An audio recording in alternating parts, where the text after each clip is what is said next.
Roberto Campos. E acho que está feita a apresentação, porque de nós 3, ou de nós 10, porque estão presentes os 7 jurados, que manifestarão, se assim o desejarem, ao final destas exposições, a sua opinião. De nós todos, o único que precisaria apresentar-se sou eu.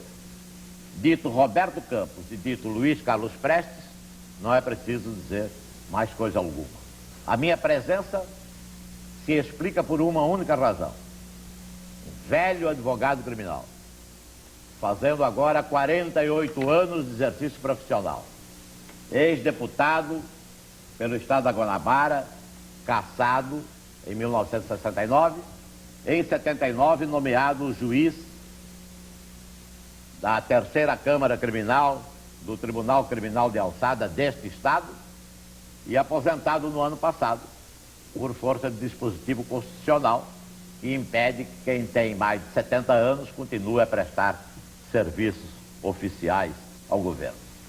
Então era preciso a minha apresentação, farei depois a apresentação dos senhores jurados e vamos passar a explicar, principalmente para os senhores, como decorrerá o programa.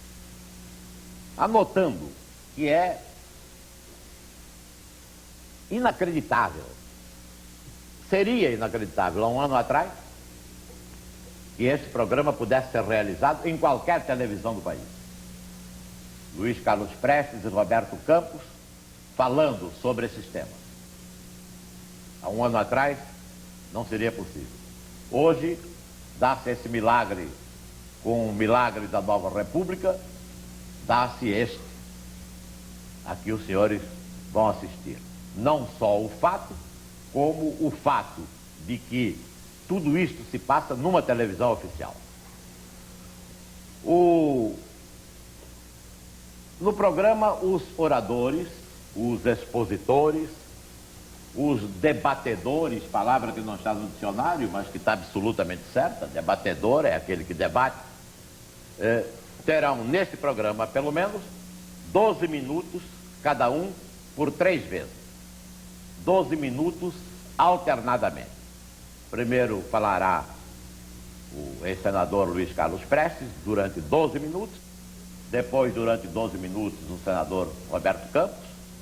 Depois, novamente 12, novamente 12, 12, 12. E, ao final, para arremate, para as conclusões de suas exposições, cada um terá 6 minutos.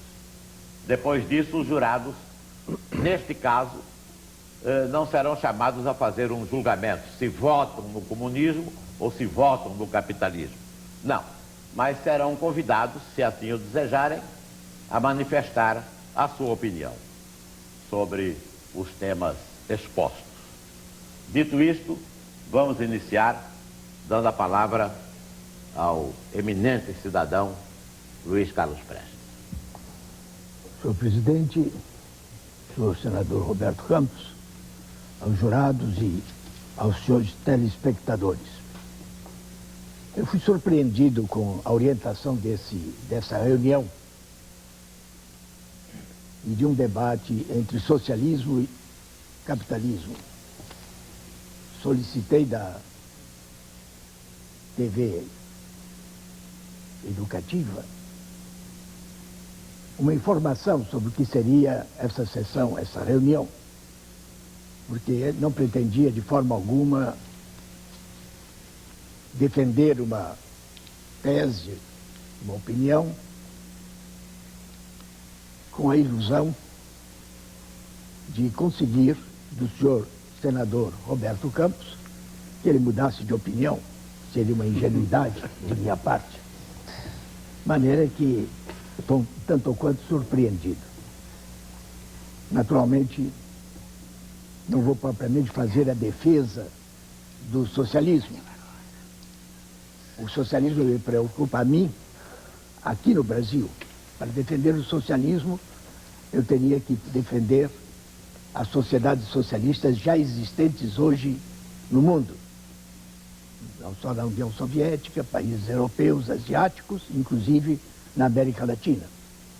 Isso a mim seria muito agradável, mas penso que o melhor e o mais acertado para um programa de televisão é mostrar o que é o capitalismo aqui no Brasil.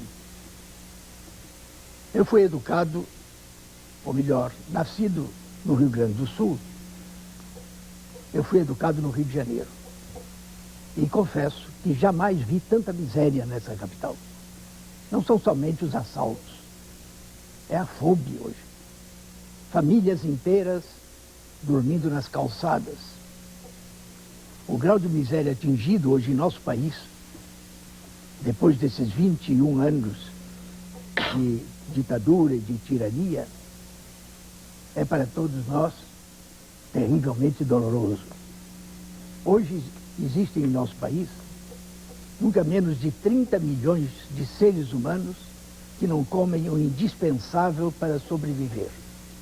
Essa é a primeira constatação. E aqueles que trabalham recebem salários de fome. Ainda agora, após a eleição do senhor Tancredo Neves, a grande imprensa, todos os meios de comunicação afirmaram, com grandes manchetes, que reconquistamos a democracia. O militarismo havia desaparecido do Brasil. Vivemos agora numa nova república. Nesse sentido, eu tenho a mesma opinião do senador Roberto Campos no seu artigo no domingo último, que ele conclui com uma frase que por mim já havia sido pronunciada de outra maneira, de outra forma. Que não é hoje no Brasil nada mais parecido com a República Velha do que a República Nova, ou a Nova República. No estado de São Paulo e no Globo de domingo. Eu, quando soube do aumento de salário mínimo em 1º de maio, é que verifiquei que a República Nova já nascera velha. É evidente para todos os brasileiros, é sabido, que o salário mínimo é a base de toda a escala salarial. 2, 3, 5, 10, 15, 20 salários mínimos. Mas a grande massa recebe salário mínimo ou menos que o salário mínimo. 166 mil cruzeiros até 1º de maio. Uma defasagem de mais de 65%. Segundo o Diese, 65,9% em relação ao salário mínimo de 1940. E um líder operário, durante a campanha eleitoral do senhor Tancredo Neves, perguntava-lhe como terminar com essa defasagem, se ele seria capaz, se ele acabaria com isso. Palavras do senhor Tancredo Neves respondendo: mas para terminar a defasagem, o salário mínimo agora devia passar a 800 mil cruzeiros. E isso os patrões não podem pagar. Mas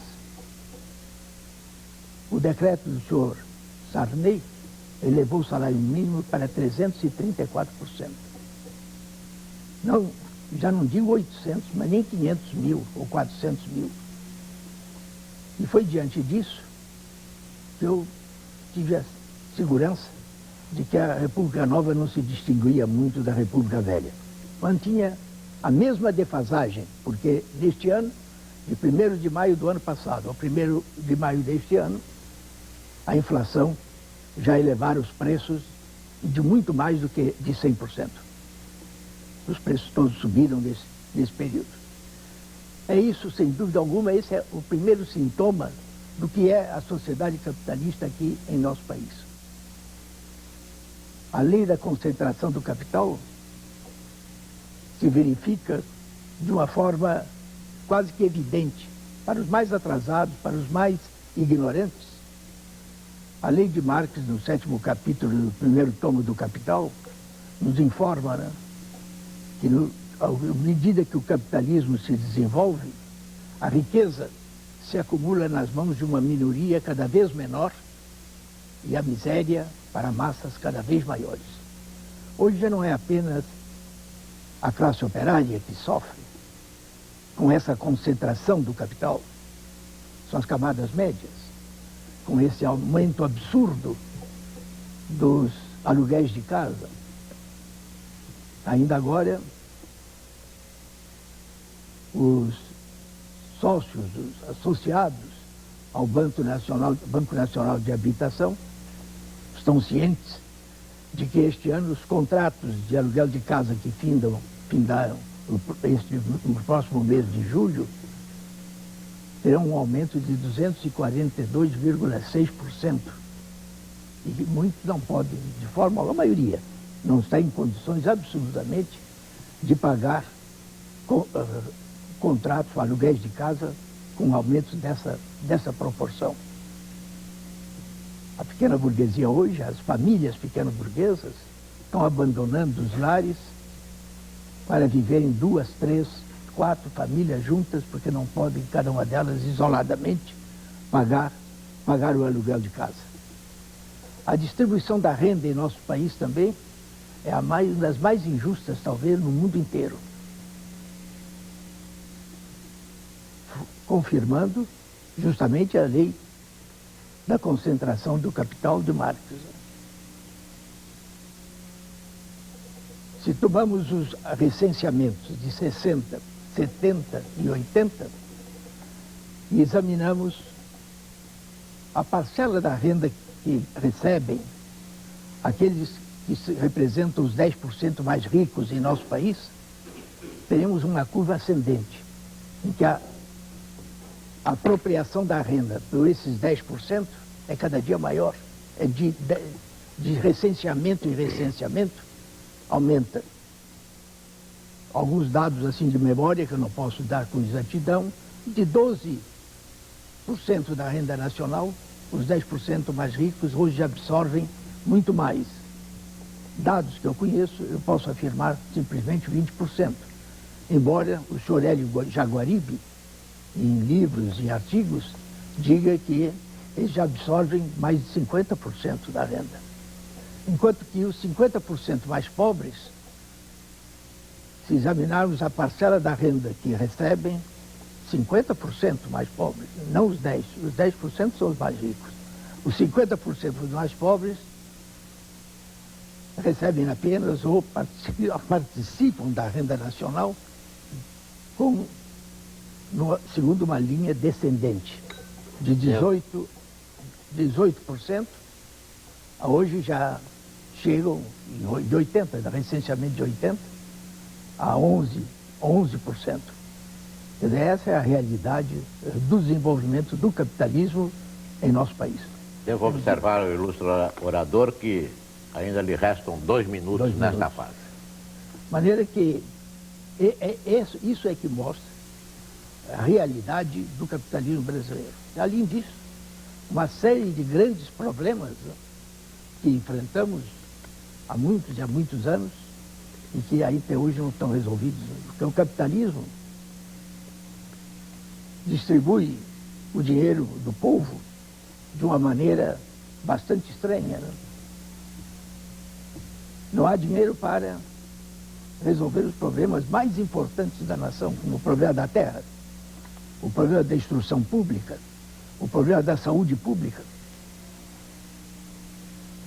que se tornam cada vez mais graves, porque é o armamento, são as forças armadas, a polícia, a burocracia, as mordomias que absorvem a parte do gigante, a parte decisiva do orçamento. E para a instrução pública, 2%. Para a saúde pública, igual ou menos do que isso. Só existe até hoje, agora, na América Latina, um país que resolveu esses grandes problemas. Tanto o problema da terra, como o problema da instrução pública, como o problema da saúde pública.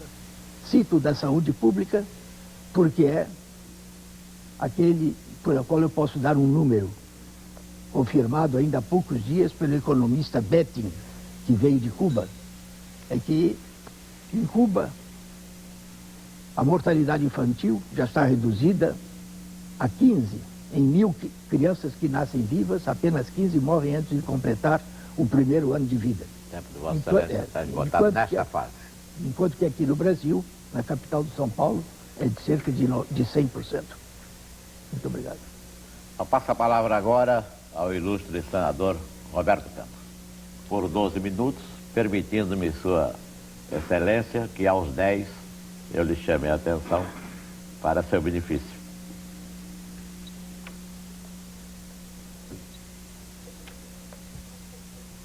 Senhor presidente, caro senador Luiz Carlos Prestes, senhores jurados, meus caros telespectadores. Tudo me separa do senador Luiz Carlos Prestes, mas uma coisa nos une, a firmeza de nossas convicções. Nem ele, nem eu sacrificamos coerência de princípios, quer para assaltar o poder, quer para agradar aos poderosos. Ele foi sempre de uma coerência obstinada. E eu fui sempre, como dizia o meu amigo Nelson Rodrigues, um idiota da objetividade. Mas talvez até eu tenha tido um pouco mais de versatilidade.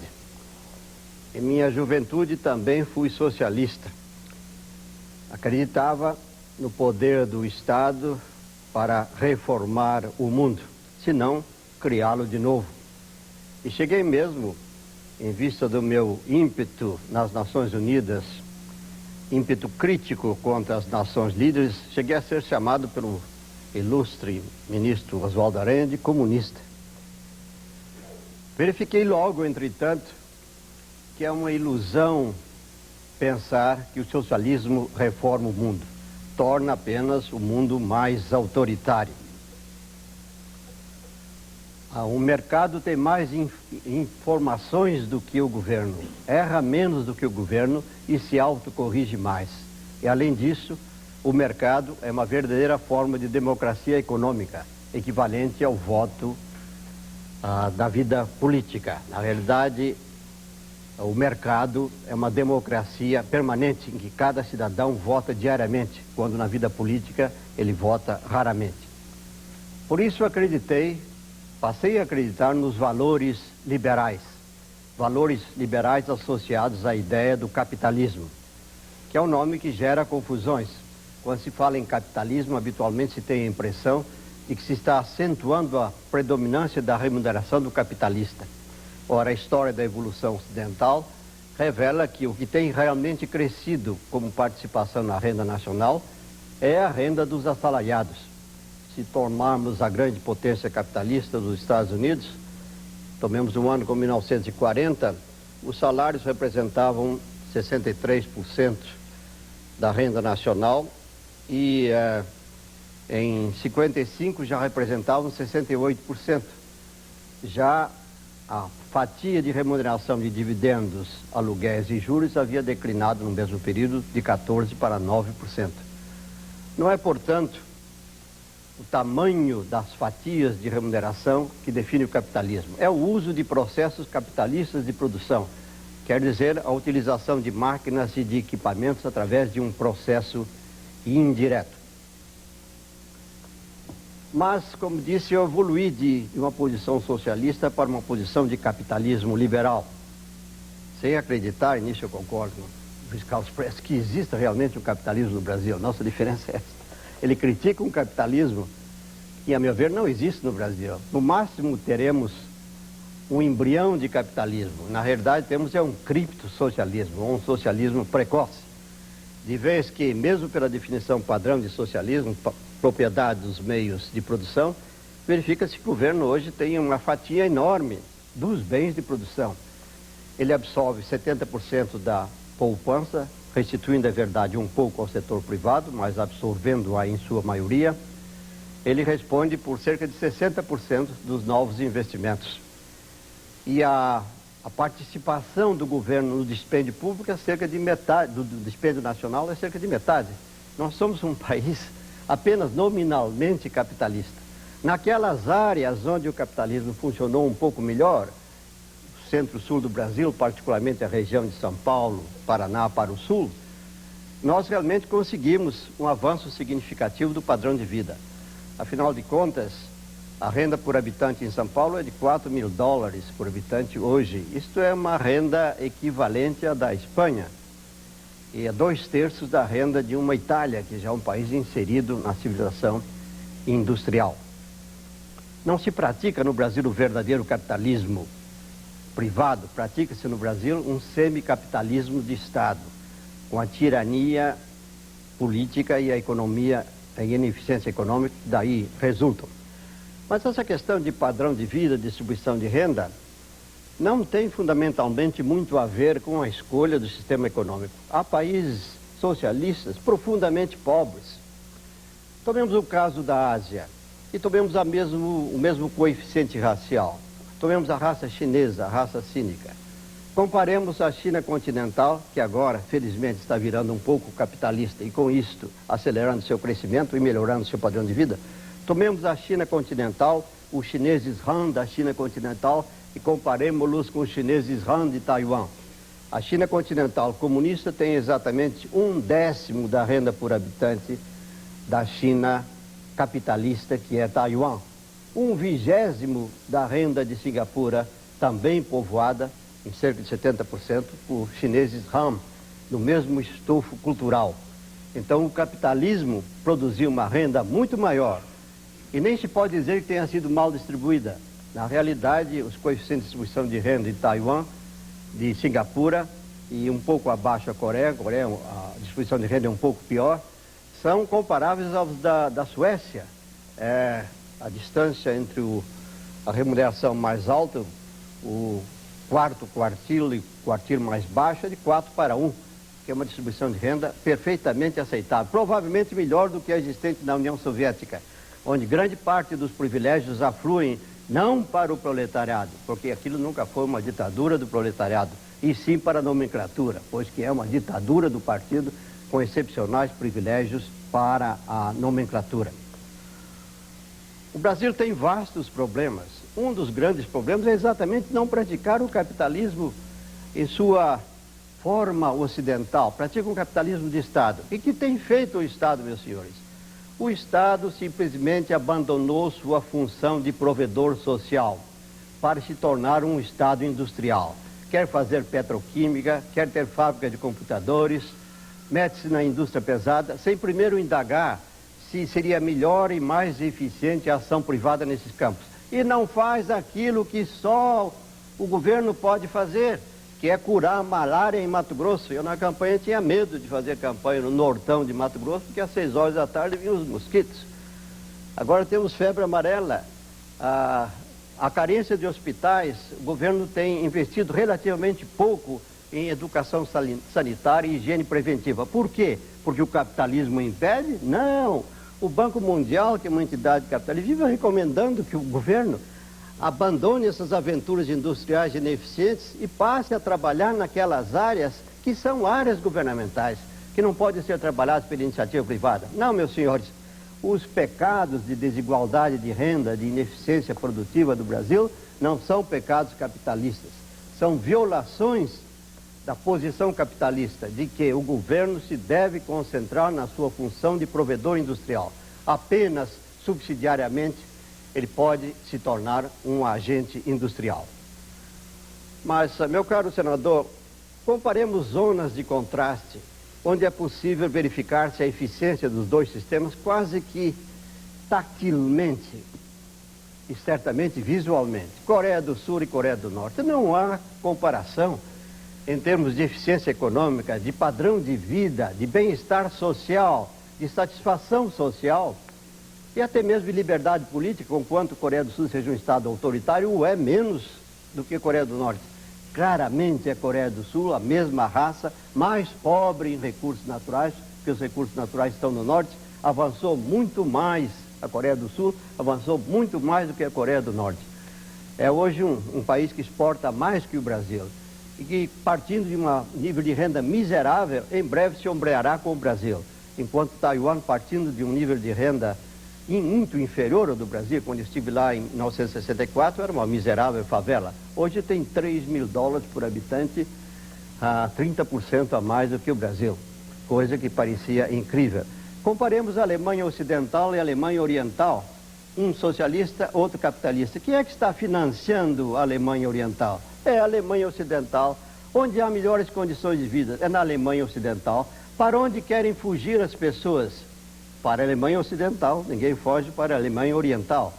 A rigor, um grande critério para se julgar da capacidade dos sistemas de produzir satisfação econômica e satisfação social é perguntar qual é o problema básico do país.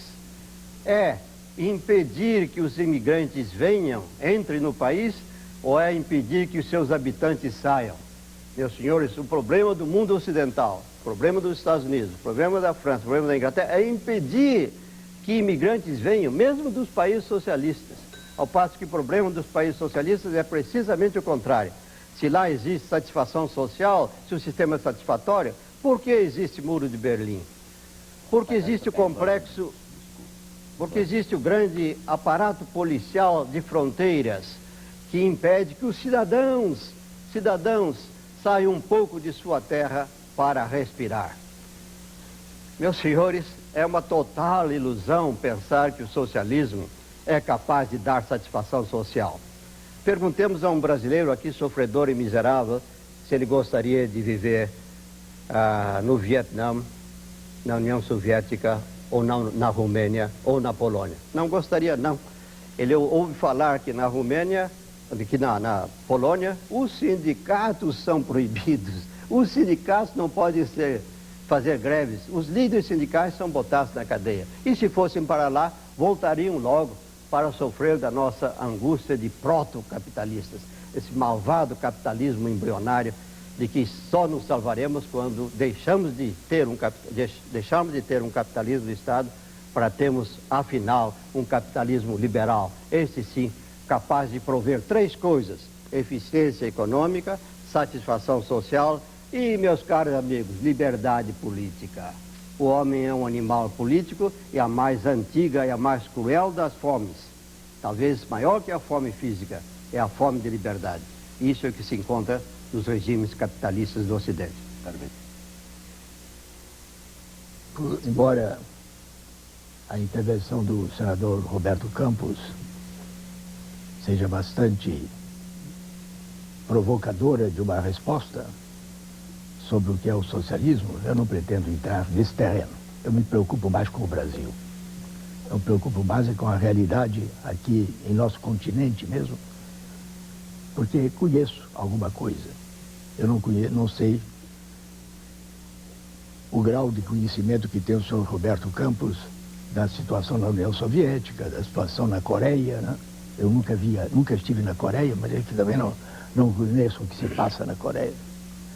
Agora, sei que ele seguia muito pelo que diz a imprensa, os meios de comunicação em nosso país, que transcrevem, sem nenhum espírito crítico, todas as informações das agências internacionais, particularmente as agências norte-americanas, que combatem, que travam uma luta séria contra os países socialistas, né? Naturalmente. As empresas capitalistas, todas elas travam uma luta contra o socialismo. O que me admira na intervenção do ilustre senador é o conceito que tem de capitalismo. O que é o capitalismo, afinal?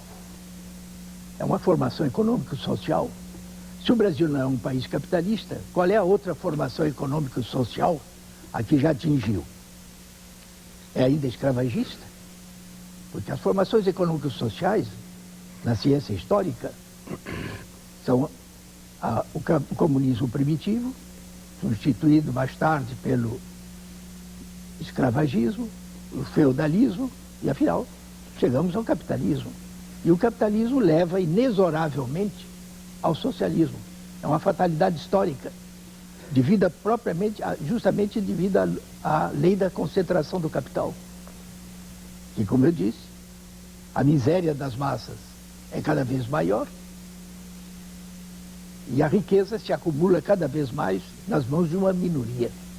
O capitalismo brasileiro já atingiu a etapa, particularmente com o movimento militar reacionário de 64, de capitalismo monopolista de Estado. Mas é capitalismo. O trabalho é assalariado e a riqueza se acumula nas mãos dos monopólios. Nós, comunistas, já cometemos sérios erros justamente pelo desconhecimento da realidade brasileira. Em 1945, nós, comunistas, afirmávamos, né, que enquanto não fosse acabado, liquidado o latifúndio e terminada a dominação imperialista, que o capitalismo não se desenvolveria no Brasil. Isso nos levou a cometer erros ainda cada vez maiores, porque era uma compreensão completamente falsa da realidade brasileira. Naquela época, os sociólogos brasileiros ainda não haviam examinado suficientemente essa realidade. Eu, como universitário, e o que havia de melhor na literatura sociológica brasileira, eu havia lido. Eu conhecia a obra de Euclides da Cunha, a obra de Alberto Torres, a obra de Oliveira Viana, porque os novos sociólogos apareceram particularmente na década de 50. Um deles, talvez um dos mais ilustres, o Sr. Florestan Fernandes, ele é de opinião de que o Brasil, já desde o fim do século passado, é um país capitalista. A escravidão negra durou até 88, mas desde que o Brasil conquistou a independência política, no princípio do século passado, o capitalismo começou a se desenvolver no país. Não era ainda a formação econômico-social dominante, porque ao lado continuou a escravidão negra. Mas à medida que o capitalismo, que a escravidão negra tendia a morrer, a desaparecer, particularmente depois que cessou o tráfico, nos meados do século passado, o capitalismo se desenvolvia. E eu não conheço nenhuma outra formação econômico-social que não sejam estas. O escravagismo, o feudalismo, o capitalismo e o socialismo. Inventa-se uma outra? Quer dizer, o Brasil é um país capitalista. E foi justamente porque não conhecíamos essa realidade, como ainda hoje não conhecemos, porque ainda não há uma análise científica da realidade brasileira. Há contribuições importantes, como particularmente de Florestan Fernandes, de Fernando Henrique Cardoso, do próprio Celso Furtado, que é um economista burguês, mas que trouxe contribuições valiosas para a análise da realidade brasileira. O Brasil é um país capitalista. Negar isso me parece bastante difícil. E a lei da concentração do capital nesse país capitalista está se verificando quase que para os cegos.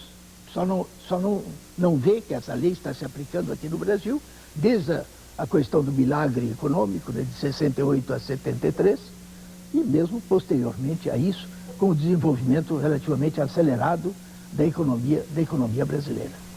Agora, quanto ao socialismo aqui na América Latina, o que há é Cuba socialista, que já construiu a sociedade socialista. E nesse sentido, como o acesso a Cuba é mais fácil do que a União Soviética, a própria imprensa brasileira, os meios de comunicação, né, atacam, criticam menos Cuba do que a União Soviética e outros países socialistas, porque milhares de cidadãos brasileiros já visitaram Cuba e já reconheceram o que é o socialismo em Cuba. Nós, em 1975, nós, comunistas da América Latina, todos os partidos comunistas da América Latina, nos reunimos em Havana. Procuramos examinar a realidade latino-americana e chegamos à seguinte conclusão: o capitalismo já não resolve nenhum grande problema em nossos países. Nem o problema da terra, nem o problema da fome, nem o problema da instrução, nem o problema da saúde pública. Nenhum deles ele mais pode resolver. É necessário uma outra formação econômico-social. E é um homem que é um líder operário de talento, mas que não tem ainda, não chegou ainda a ideologia do proletariado. O Luiz Inácio Lula da Silva. Depois de dirigir 3 greves econômicas em 78, 79 e 80, afirmava ele. É possível até que já tenha esquecido essa afirmação, porque passou a ser um líder político, está envolvido nessa politicagem já. Mas como líder operário, como líder sindical, ele afirmou, naquela época, com tanto quanto desanimado, depois de dirigir 3 greves econômicas, não basta aumentar salário, dizia ele, é necessário mudar o regime. Quer dizer, é isso que é a realidade, chegar a um outro regime. Cuba resolveu esses problemas a que eu me referi. O problema da terra foi resolvido logo nos primeiros anos, após a Revolução, que levou o senhor John Kennedy, o democrata John Kennedy, a cometer o erro político que cometeu, pensando matar Cuba, matar o povo cubano, suspendendo o fornecimento de petróleo a Cuba. Porque Cuba é uma pequena ilha que não possui nenhum combustível, nem petróleo, nem carvão, nem quedas d'água, nem mesmo florestas ou matas. Cuba dependia do petróleo para fazer funcionar as suas usinas de açúcar. E foi cortado. Cuba teve que receber petróleo de outra parte, procurar a União Soviética. Como ainda agora, o presidente da Nicarágua, diante das ameaças do senhor Reagan, com essa perversidade de pretender matar de fome o povo nicaragüense, com o boicote do comércio com os Estados Unidos, que era o maior mercado para a Nicarágua, foi a Moscou para pedir socorro, para ver como pode ser ajudado. E teve ajuda imediata. Já os jornais mesmo, as agências americanas mesmo, afirmam que a União Soviética já forneceu um crédito de 500 milhões de dólares aos sandinistas, à direção sandinista da Nicarágua. Mas se Cuba resolveu esse problema da terra, mesmo tendo que resistir a essa resposta do Sr. Kennedy, resolveu, em 15 anos, outros problemas dos mais sérios. E foi o problema da instrução pública para o povo cubano. Já no primeiro ano após a Revolução, o analfabetismo foi eliminado. E as outras chagas do capitalismo em Cuba, que eram a prostituição, porque a mulher cubana era prostituta para os turistas americanos. A outra chaga era a mendicância, porque o operário, o cortador de cana em Cuba, recebia salário durante 4, 5 meses. E o resto do ano não tinha salário. Ia pedir esmola... Me permita observar-lhe que tem mais 2 minutos. Ia pedir esmolas no aeroporto aos turistas americanos. Essa era a realidade de Cuba. Resolveu também o problema da instrução e o problema da saúde pública. Eu vou me limitar à saúde pública, porque é sabido o que é essa mortalidade da infância em nosso país. Né? Mesmo na capital de São Paulo, o maior centro industrial da América Latina, de 1.000 crianças que nascem vivas, pelo menos em 79, no ano de 79, que é o último número que eu conheço, porque eu depois não fiz outras investigações. 97 crianças. Em Recife vai a 250, no Ceará vai a 300. Essa é a mortalidade infantil no Brasil. Né? Em Cuba, essa mortalidade está reduzida, em 1980, a 15 em 1.000. De 1.000 crianças morriam apenas 15. E o senhor Joemir Berti, agora vindo de Cuba, diz que esse número já está reduzido a 14. Você entende? Portanto, a diminuir. E quanto à instrução pública, toda criança entre 7 e 14 anos está na escola. Curso de 9 anos, que não se encontra uma criança entre 7 e 14 anos vendendo jornais ou engraxando sapatos, como aqui no Brasil e em outros países da América Latina. Entendido? Terminou o tempo, Vossa Excelência, exatamente. Continuando a sua exposição, o eminente senador Roberto Campos tem novamente 12 minutos, me permitindo que eu o previna aos 10, de que faltarão 2. Senhor presidente, eu compreendo a dificuldade do ilustre senador Luiz Carlos Prestes em determinar se o Brasil é um país capitalista ou não, simplesmente porque o capitalismo não é um dogma como o socialismo, é um processo. Há várias formas de capitalismo em constante mutação. E essa é uma das vantagens do sistema.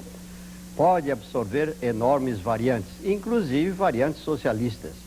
Poder-se conceber em qualquer país socialista o espetáculo de um presidente capitalista, Valéry Giscard d'Estaing, transferindo o poder a um presidente socialista que se propunha a implantar o socialismo, tarefa, aliás, na qual fracassou e provavelmente encontrará um insucesso eleitoral. Pode-se imaginar Gorbachev, na União Soviética, transferindo o poder a um candidato vitorioso em eleições democráticas e que quisesse implantar um sistema econômico diferente, um capitalismo moderado, digamos, inconcebível. A beleza do capitalismo é precisamente não ser um dogma, não é rígido, muda no curso do tempo, absorve valores culturais diferentes.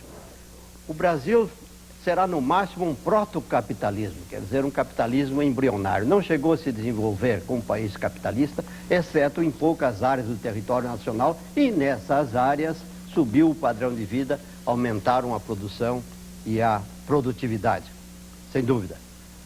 Não sou tão fatalista como o nobre senador ao predizer que ao capitalismo se seguiria o socialismo. Essa lei do determinismo histórico foi uma das grandes falhas da profecia marxista. A rigor, o profetismo marxista está desmoralizado. Marx fez 3 grandes profecias, todas as 3 falhas. Primeiro, que haveria uma tendência inevitável de proletarização. Ora, o que houve foi uma contínua acessão das classes proletárias à situação de classe média. Não houve uma proletarização da classe média, houve um aburguesamento da classe proletária. Segunda profecia, repetida agora pelo nobre senador, é a da explosão do capitalismo. Mas hoje os analistas econômicos concluem que se há perigo de explosão econômica é muito mais nos países socialistas, que estão com baixa produtividade, retardados na corrida tecnológica e que são, aliás, humildes mutuários dos países capitalistas. Estão recebendo empréstimos, estão altamente endividados. Ultimamente se disciplinaram um pouco, mas são devedores. O sistema socialista, portanto, não foi capaz de prover um ritmo constante e estável de desenvolvimento econômico. A União Soviética é hoje o grande ladrão mundial de tecnologia, rouba tecnologia. Tem empresas em Zurique para roubar tecnologia. Por quê? Não conseguiu acompanhar o passo tecnológico.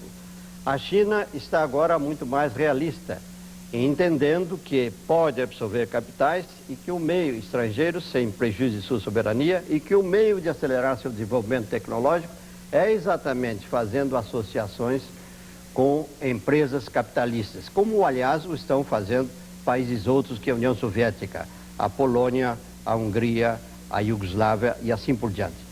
A terceira profecia falha, e esta é grave, de Marx, foi que, com a criação da sociedade sem classes, supostamente, feneceria o Estado.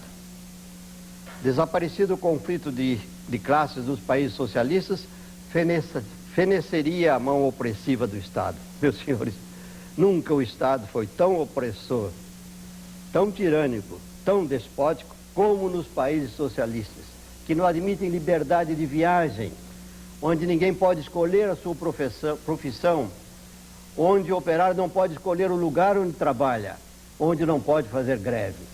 O Estado opressor não é uma figura dos regimes capitalistas. Nesses, os governos capitalistas caem às vezes e são substituídos por partidos de orientação socialista, como sucedeu na França, sucedeu já no passado na Inglaterra, houve agora uma reação conservadora, como sucedeu na Alemanha, onde várias vezes se alternaram o Partido Cristão Democrático, de tendência socialista, e o Partido Social Democrático, que é de tendência socialista. Na Itália, nós assistimos agora ao fenômeno de um país capitalista, onde o maior partido é um partido capitalista de democracia cristã, governado por quem? Por um socialista. Cite-se um caso da Cortina de Ferro onde isso poderia existir. Mas voltemos ao caso de Cuba. Sem dúvida nenhuma, Cuba conseguiu aquilo que Churchill chamava uma distribuição equitativa da miséria. Churchill distinguia entre capitalismo e socialismo. Dizia ele, o capitalismo distribui injustamente a riqueza, o socialismo distribui equitativamente a pobreza. O que Cuba está fazendo é uma distribuição equitativa da pobreza. Fez uma obra social importante de saúde, de educação primária, mas Cuba, ao início do processo, era um dos países de mais elevada renda por habitante da América Latina, com terras fertilíssimas. Dependia pouquíssimo de importação de alimentos. Hoje, Cuba, após 25 anos de revolução, o que é Cuba? É um país totalmente dependente da monocultura do açúcar. Ainda representa 92% da produção agrícola. Cuba, com terras fertilíssimas, ao invés de ser exportador de alimentos, que é Cuba, gasta 25% da receita de suas exportações para importar alimentos. O Brasil, que não é um modelo de produtividade agrícola, gasta apenas 5% da sua renda de exportações para produzir alimentos, ou para importar alimentos, quero dizer. Lembro-me da Conferência de Punta del Este, em 1961, quando ouvi de Che Guevara afirmações do seguinte tipo: em 10 anos, Cuba será o maior produtor de aço da América Latina e o maior produtor de níquel. Senhores, não é uma coisa nem outra. É ainda uma melancólica monocultura. E um país que visivelmente se empobreceu. E um país que perdeu 10% da sua população. Imagine se fosse esse paraíso terrestre que nos indica o senador. Fugiriam os cubanos de canoa para Miami e para outras áreas do Caribe? Não, não fugiriam. Ficariam nesse paraíso terrestre, onde tem tudo. Educação, saneamento. Na realidade, Cuba não fez outra coisa senão distribuir equitativamente a pobreza. É o mérito, é o mérito. É melhor ter uma pobreza igualmente distribuída do que ter desigualmente distribuída. Mas é muito melhor ter também riqueza a distribuir. É isso que os países socialistas não têm assegurado. Contemplemos a agricultura. Marx disse de certa feita que a vida rural era uma cretinice, falou na cretinice da vida rural. Que crueldade. E houve uma vingança. A vingança dos camponeses. Praticamente nenhum país socialista conseguiu êxito na agricultura. A Rússia continua sendo, apesar de suas terras férteis e suas longas extensões aráveis, o maior importador de alimentos do mundo. Importa 20% do comércio mundial de alimentos. 46 milhões de toneladas de grãos.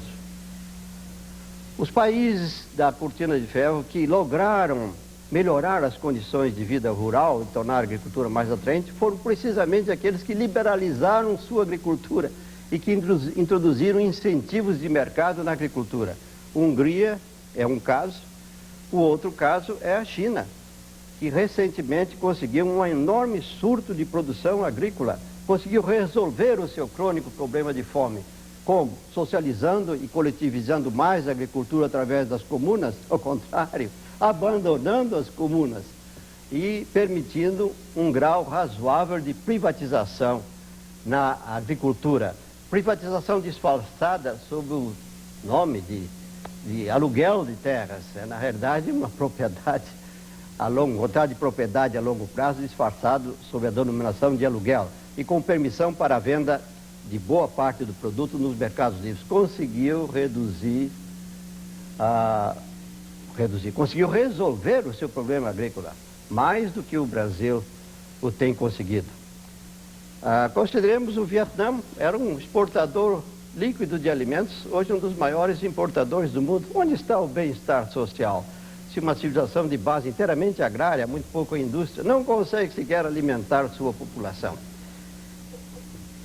E não adianta melhorar apenas alguns itens do pacote familiar, educação, saúde. Se fosse assim, nós não teríamos tido o espetáculo de vietnamitas afogando-se no Golfo de Tonkin, desesperadamente à procura de outras situações mais favoráveis em países capitalistas. O problema latino-americano é triste. Trata-se de uma área bem dotada de recursos naturais, que infelizmente não conseguiu aproveitá-los em benefício do povo de forma satisfatória, se não em interregnos discretos. Por que isso? Fatores culturais, talvez. Sabemos que a herança portuguesa e espanhola não foi uma herança capitalista, é muito mais uma herança mercantilista.